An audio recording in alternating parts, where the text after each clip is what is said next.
Good evening. Oh, it's nice to be talking to you guys in the evening instead of in the morning. I think I've managed to get the boys to sleep, which is exciting. Time for me. So I wanted to start a series of talks on nationalist movements and independence movements. Hey Kim, how you going? Hope you get some rest tonight. So I want to talk about some of the ideas that form the basis of nationalist movements around the world. So by nationalist movements, I really mean movements where people identified as one group or nation, and often it was based on people's ethnicity or culture, and that connected people to each other, or language connected people. So often you'll see in places where Europeans came and colonised, there's a movement, a push back against the European powers. So that is the kind of nationalist movement I'm talking about. Thanks, Kim. So I'm trying to just go over some of the main ideas that I have seen come up in the Pacific as well. But these ones go back, hey Duncan.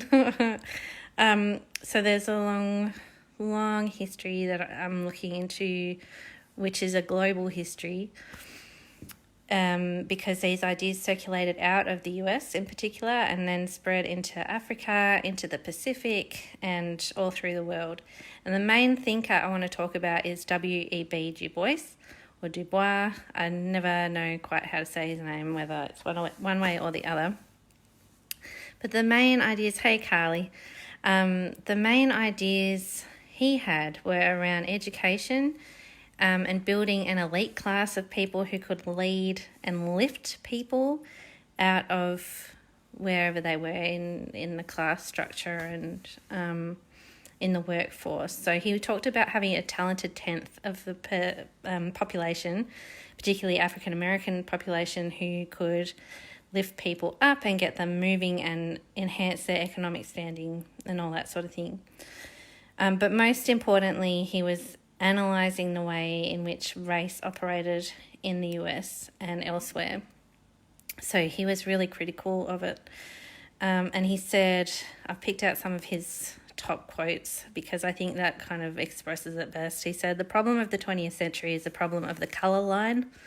And I know there'll be people on my Facebook who know Marilyn Lake's book about, and Henry Reynolds' book about the colour line in the 20th century. So E B Du Bois is mentioned in their work and also in work by Christine Weir.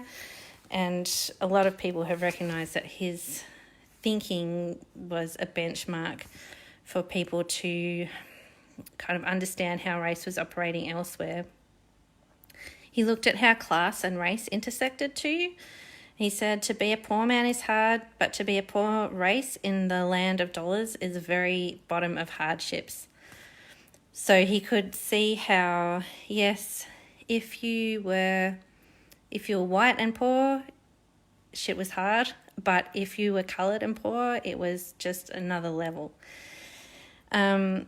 The other thing that he talked about was education and work being the levers to uplift a people. So he really believed that work and education would allow people to move upwards in society. And that's something that comes up heaps. Hey, Alicia. I've just been reading, I showed Eamon the video of Stacey reading that book and he loved it for nighttime. So E B Du Bois too, he was instrumental in a few really powerful groups. So one of them was the NAACP, which was the National Association for the Advancement of Coloured People, which was really a strong group that led a lot of the civil rights movements and protests in the US. And then, that's my dishwasher. And then he was really instrumental too in the setting up of the Pan-African Congress. He went to that in 1900, so at the absolute start of the 20th century.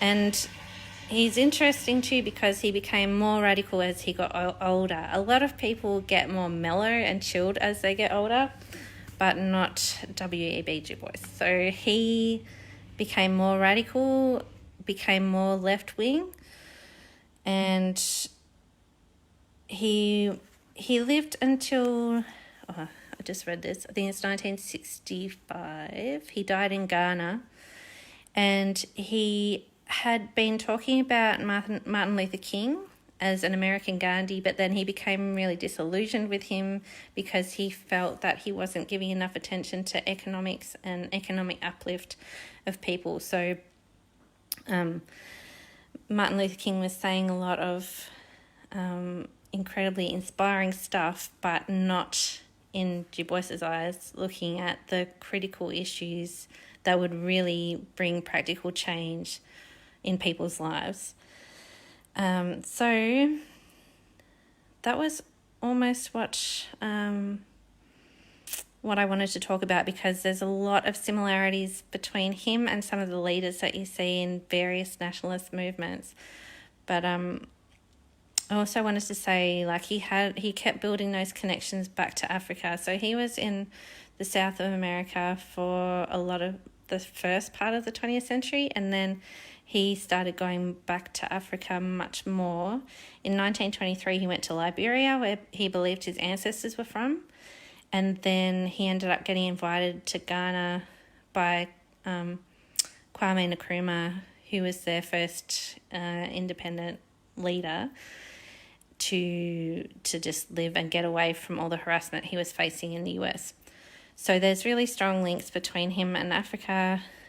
He was not an enemy, maybe a frenemy, I guess, because he had kind of a similar cause but different to Marcus Garvey, who was pushing for people to return to Africa from the US, who had African ancestry, but they were competing for supporters between the NAACP and Marcus Garvey. But anyway, those are details that probably no one needs to hear about. But those are the big ideas that Du Bois was talking about, and which I wanted to start with in this little series of nationalism and all that kind of thing.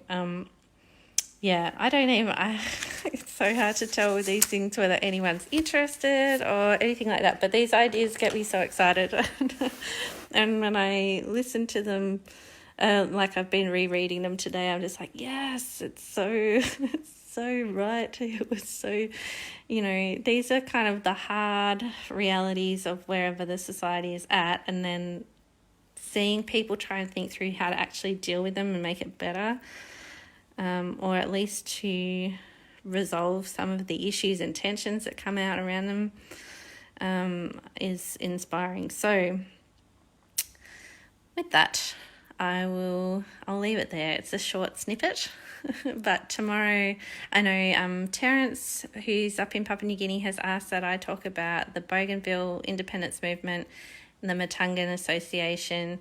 So some of my old students from PNG might be interested in listening into that. I think that will be tomorrow's topic, if I can get on tomorrow evening. And yeah, from there, I don't know what I'll talk about, but I will talk at some stage about Fiji and the work that I've done there. I've talked about that elsewhere, but I can do that again. And the various leaders that were part of the church movement.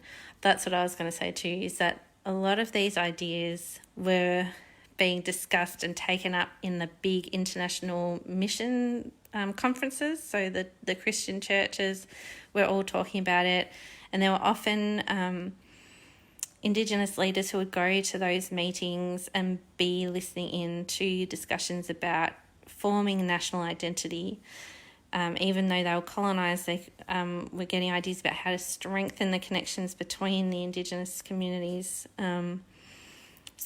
in colonised areas. So I think a lot of the times when there's been secular leaders, they've overlooked the importance of churches in forming those political ideas, and a lot of missionaries were supposed to be apolitical and out of it, but they were very much in the thick of it, I think. So that's my 2 cents for this evening, and it's just nice to talk about something other than the Wiggles, or do you want more milk, or do you want an apple? Yeah, hope you guys have had a good day. If you're working at home with kids, I hope you've managed to get something done. If you're working at home, I hope you've had a shower or brushed your teeth. And yeah, all that good stuff. Stay corona free. Thinking of you all. Bye.